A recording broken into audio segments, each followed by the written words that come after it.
Es gribu zināt, kas ir no viņa filmām jums mīļākā. Jo viņam dažas filmas arī ir tādas, kurās viņš ik tiek dod iekšā. Piemēram, Noķer mani, ja vari.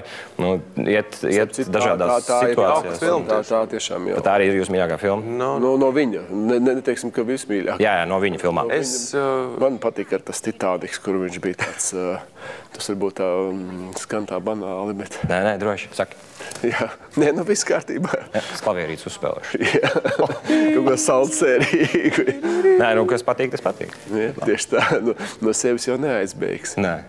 Bet runājot par Leo, Catch Me If You Can, ja Noķer mani, ja vari. Jā, protams, super, bet Wall Streets vilks tomēr.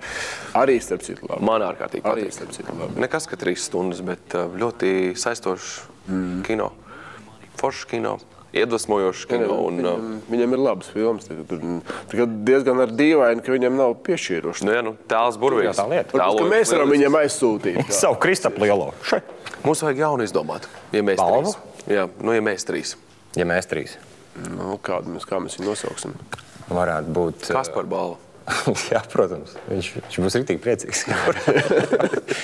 Varētu mēs viņam pasniegt Magnusa DiCaprio un Sandija Tarantino balvu par mūža ieguldījumu centībā. Skaisti izklausās ļoti labi. Lai patīk.